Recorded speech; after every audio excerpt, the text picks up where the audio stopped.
Shalom saudara-saudara yang diberkati Tuhan. Selamat semangat, semoga sehat semua.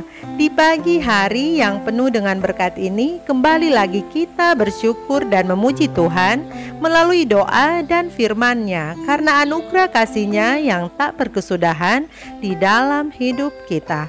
Sebelum kita sama-sama berdoa, mari kita buka Alkitab kita dalam Ayub 28 ayat 28. Di sana dikatakan, tetapi kepada manusia ia berfirman, sesungguhnya takut akan Tuhan itulah hikmat, dan menjauhi kejahatan itulah akal budi.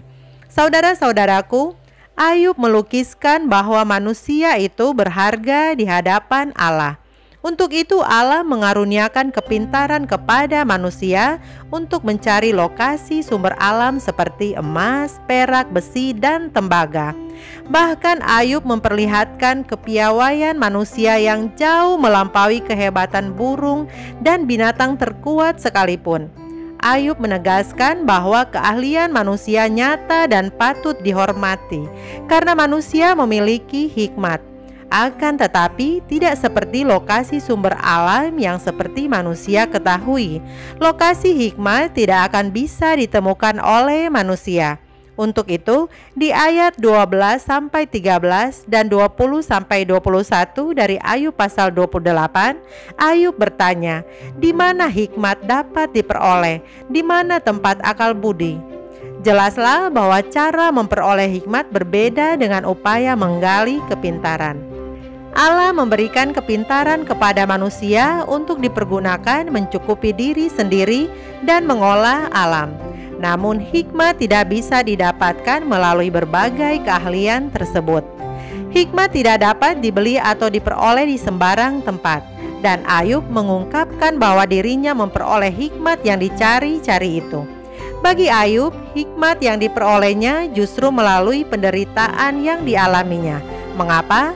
Karena Ayub meyakini hikmat hanya diberikan Allah melalui perkenanan Allah kepada dirinya.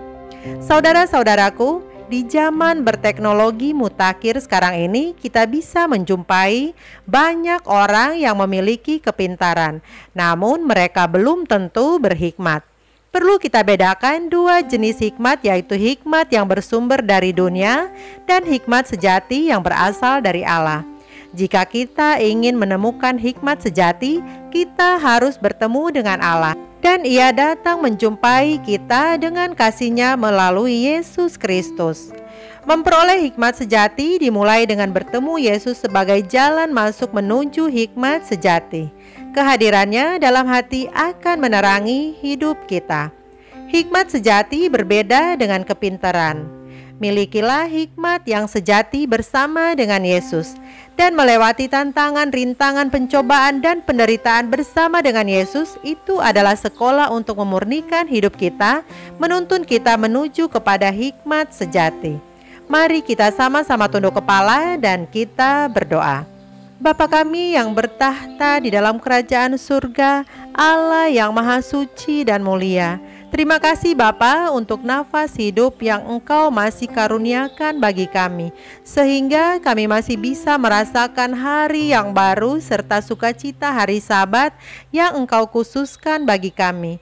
Terima kasih juga Bapa atas berkat-Mu melalui bacaan firman yang tertulis dalam Ayub 28 yang sudah kami pelajari pagi ini. Dan saat ini kami mau bersatu hati menyerahkan hidup kami di sepanjang hari ini ke dalam tangan kasih-Mu. Karena kami percaya Engkaulah Allah kami, sumber berkat. Engkau akan mencurahkan berkat-berkat bagi kami semua, terlebih berkat-berkat rohani. Engkau juga Allah kami yang selalu setia menghibur kami serta memberikan kekuatan bagi kami di tengah-tengah pergumulan hidup kami, kesusahan kami, kekhawatiran kami, duka cita kami.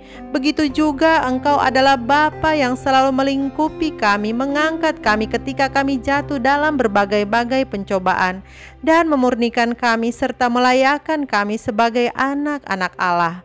Bapa, terima kasih Bapa atas kasih-Mu yang besar bagi kami manusia yang berdosa besar.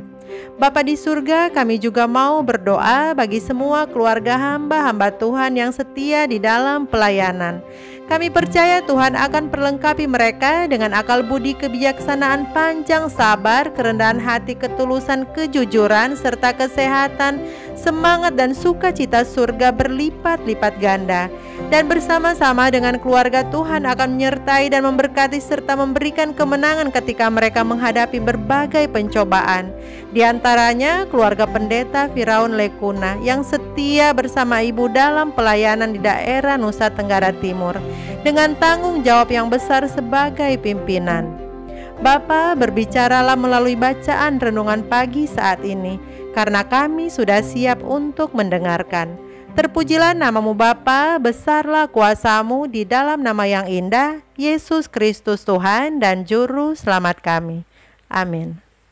Saatnya kita akan mendengarkan bacaan renungan pagi kita hari ini Sabtu 20 Februari 2021. Judulnya, kita tidak akan menyembah patung apapun. Ayat intinya terdapat di dalam Keluaran 20 ayat 4 dan 5.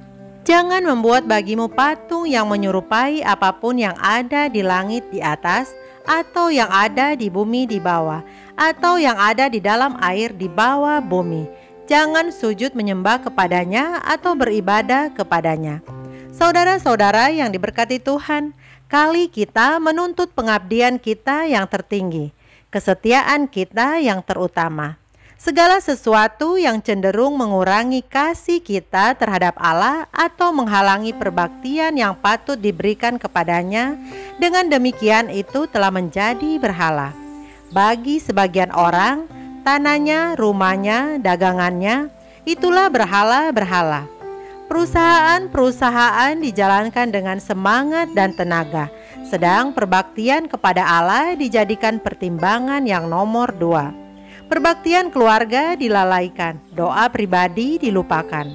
Banyak orang mengaku bertindak adil terhadap sesamanya manusia, tetapi tampaknya mereka hanya sekedar menutupi kewajibannya saja. Tetapi tidaklah cukup hanya memeliharakan 6 hukum yang terakhir dari 10 hukum. Kita harus mengasihi Tuhan Allah kita dengan segenap hati. Tidak ada suatu apapun yang kurang dari penurutan kepada setiap perintah.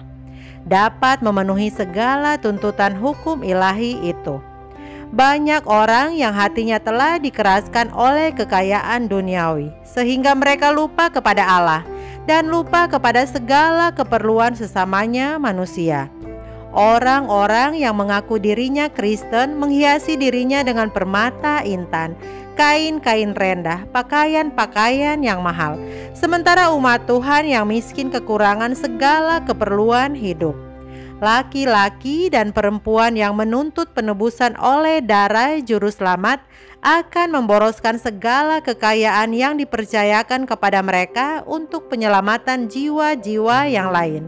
Lalu kemudian dengan bersungut-sungut membagikan dengan kikirnya persembahan mereka untuk agama, memberikan dengan bebas hanya kalau pemberian itu akan mendatangkan kehormatan kepada mereka. Inilah orang-orang penyembah berhala. Apapun yang mengalihkan pikiran dari Allah mengambil rupa sebuah berhala. Dan itulah sebabnya ada begitu sedikit kuasa di dalam jemaat dewasa ini. Hukum kedua melarang penyembahan Allah yang benar oleh patung-patung atau sesuatu yang menyerupai apapun. Pikiran yang dipalingkan dari kesempurnaan Yahweh yang tiada terhingga akan tertarik kepada makhluk dan bukan lagi kepada Khalik. Allah adalah penyelidik hati. Ia membedakan antara perbaktian hati yang benar dengan penyembahan berhala.